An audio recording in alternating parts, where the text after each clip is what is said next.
there, it's Polly here with unicorn juice. Yay! So I have had a viewer request for a review of something that I have touched on lightly once before, but let's give it a full review. Blueholme. Now, many of us kind of began our Dungeons and Dragons experience with the D&D basic set edition. So, brief D&D history. We originally got the good old brown books, which indeed I have up there still, because I'm old. But that was Dungeons and Dragons. TSR then created a set called the Basic Set, BX. And that was a little blue book that we might all remember. John Eric Holmes did that design. That only took you up to, I think, 3rd level.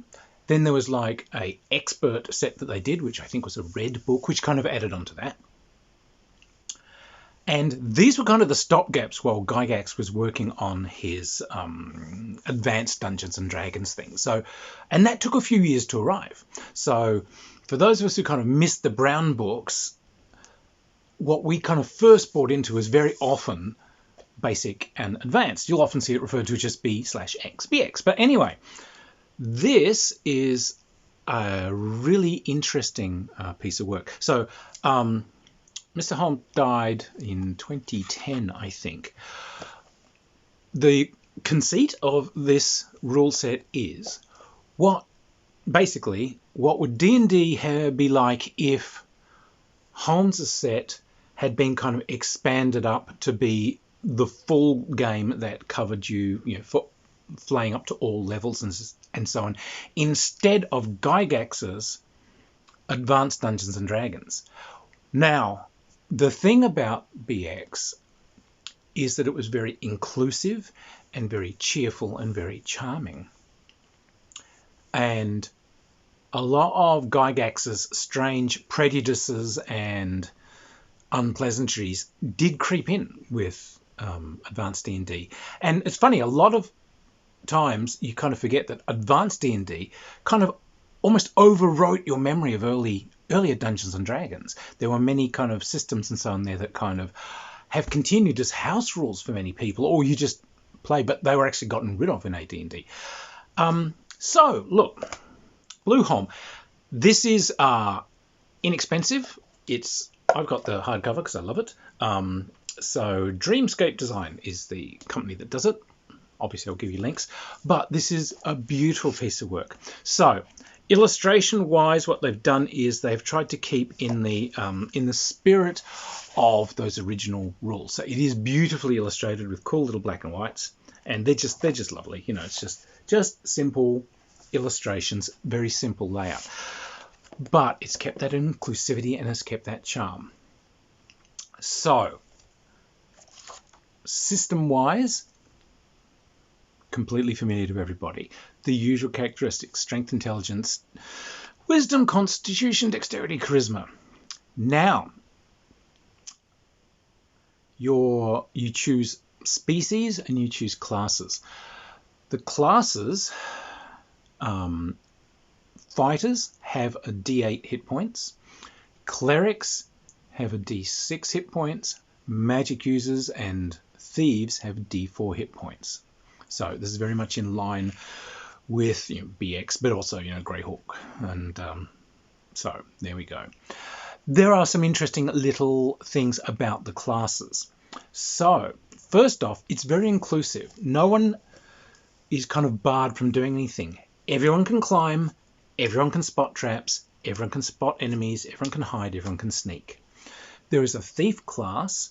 The thief class just has some additional special abilities that it can do that other people can't. Anyone can bust open a door or break open a chest or lever something open, or even have a bash at like picking a lock. Thieves, on the other hand, they have actual chances of picking locks. They have increased chance. They have a chance of like climbing a smooth surface, disabling a trap. These sorts of more specialty skills. But anyone can look for secret doors and find traps in the dungeon and that sort of thing. Fighters, interestingly enough, as you start getting up into like higher levels of fighter, you increase the damage that you do, which I quite like. They say the butcher they are, the heavier the blows you deal. So fighters become more dangerous. Wackly, and this does follow on from original Brown Book D&D. Clerics do not start with spells. First level clerics have no spells. They only start getting them from second level onwards. They also specify that clerics are getting their spells from a spell book, which they have to memorize. So they have to specifically memorize spells. Now that did drop out later on, and they could just pick anything from the list anytime because they're just praying for it. But the spell books of clerics have every single spell for their level. So, all right. Fair enough. So they're kind of starting out as a slightly weak fighter, but then later on they get healing, but they can turn undead. Fair enough. And magic users, as we're used to, but they got the D4 hit points and so on. However, it's not quite the huge spread you got in say AD&D. We got like fighters with a D10, barbarians, could sometimes come in with D12s or whatever. So more clustered down low. However, now we get to the inclusivity. They are very, very clear that you can play any damn thing you like as a character. It's not, you can go elves and half-elves and dwarfs, and here's a list of things. No, they just say you roll characters and you will play whatever you want. You've got to talk with the umpire about how it works, but it says, effectively, any intelligent creature in the monster section, or the creatures section, sorry, there isn't a monster section, in the creature section can be played as a character. There's a little chart to say, depending on what its starting hit dice and everything are, if you want to, you can try and figure out what its equivalent classes are, hit dice wise, from comparing it to say human characters.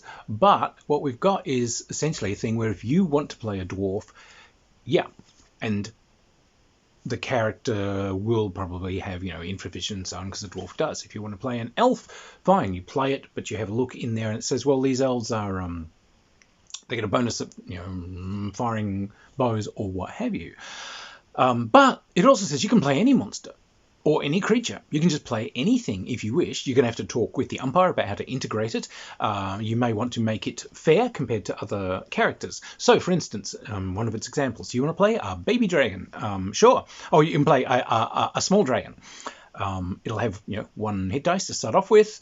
Sure, it can vaguely manipulate things with its front paws, perhaps, but it's not going to be wielding magic swords and things that you pick up. Might be able to pick up a wand, say, but it's got its own armor and it can fly. So, but it's kind of evenly Steven with everyone else. No huge advantages there. But it also says if you want to play a gelatinous cube, you could play a gelatinous cube. Just going to have to talk to the umpire, and everyone's going to have to think about how the hell this thing fits in. Rather charmingly, they've got the usual suspects as far as creatures and so on go. So everything you can expect from good old rational D&D is in there. But there are some nice additions and changes. So one of the things I like, goblins, they have a D6 hit points. Thank you. That's better than rolling a D8 -1. Saves you from rolling up things that are already dead. You get, they have, elves and dwarves and half-elves and half-elves, and, they've got big snouty orcs, and they've got ogres and so on, they've got lamia, they've got some other kind of cool ones in there. They've got Dreenoi, which I like. Now, Dreenoi are a tip of the old hat to one of my favourite games of all time, Stargard. Mm-hmm. Tradition. We drink whenever we mention Stargard. Stargard was a gem of one of the early generation science fiction miniatures games. It's a riot. I have reviewed it. It's a living game. It is the game that will not die. It's such a good game. It's still going, still run out by the same guy, John McEwen, who does his own range of figures for it. Beautiful game. But there was an insect kind of upright, kind of ant-looky race in that game, which was a riot. They're in this as a creature, and they put them sort of right there in the initial illustrations of what kind of characters you can run. Yep, Journeymanne. So yes, you can be a cool bug, and I love that. This is a slight tip of the hat to the Fraint, which were in Archer and Grimoire and so on, just not quite so overbalanced. But yeah, there are some other kind of cool extra creatures that have snuck in there here and there, which are really nice. And they've got kind of, a few kind of Cthulhu mythos-y things in there as well. And unlike original sort of D&D, they've got like demons in there, not the kind of things you got in advanced D&D with the weird kind of Gygaxian heaven and hell, whatever, but they've got demons, and you can randomize. They've got random powers and things like that, so unpredictable as a demon should be. So it's great. Now the other core thing about this game, as opposed to what you might be thinking of as D&D, is just like original Dungeons and Dragons, all weapons do a d6 damage. That was original D&D. Now the rules in this say you can run that, or a better idea is here's their adjusted system. If it's a light weapon, e.g. a dagger, you roll twice and take the lowest. If it's a big weapon, like, hey, I've got a two-handed sword, you roll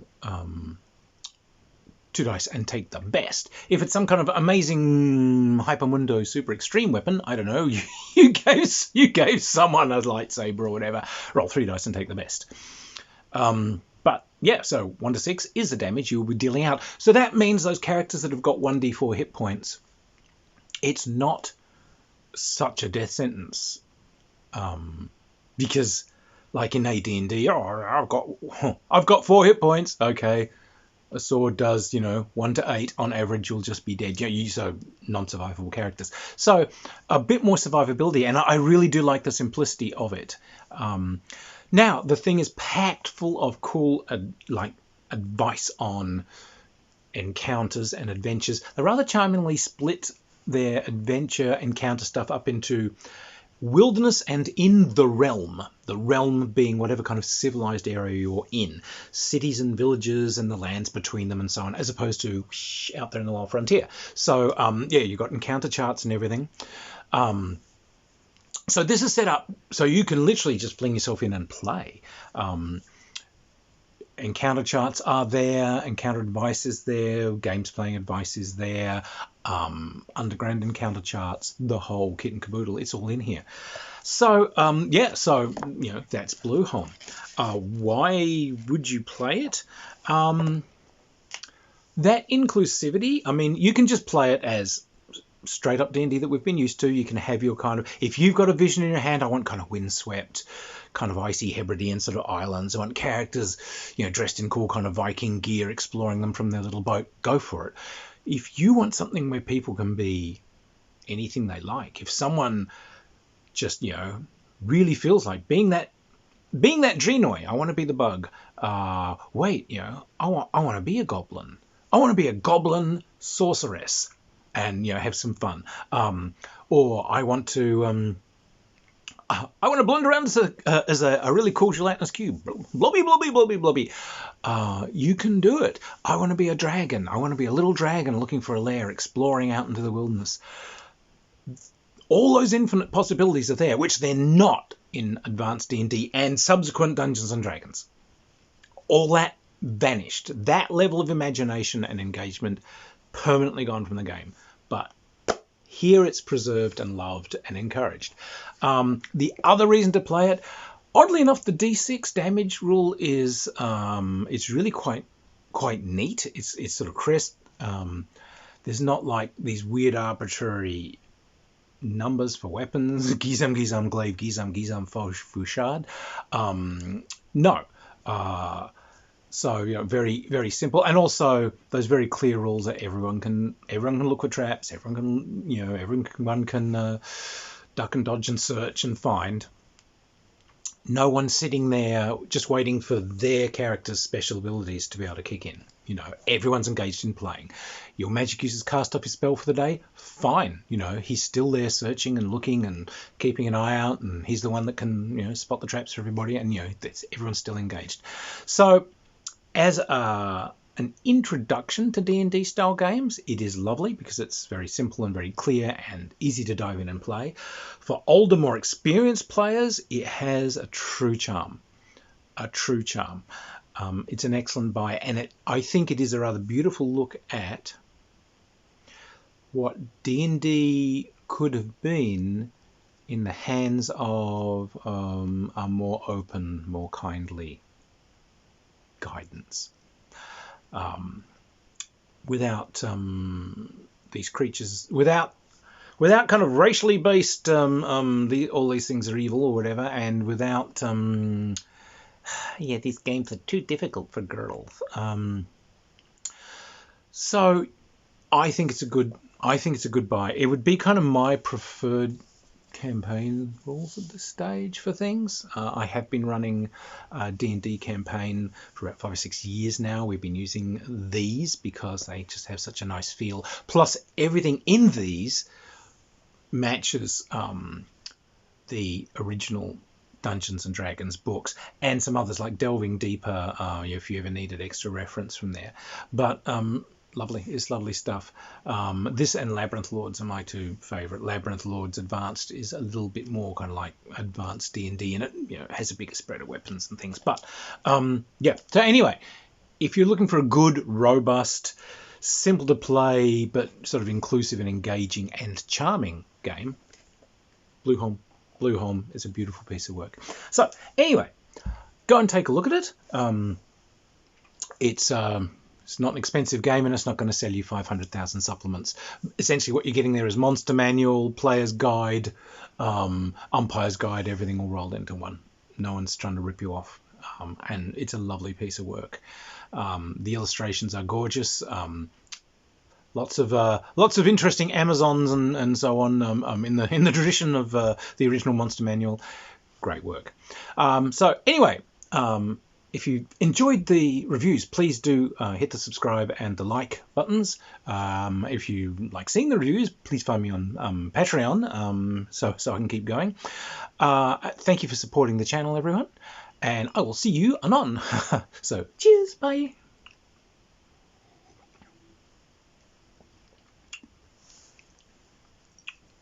Was that good? He likes it.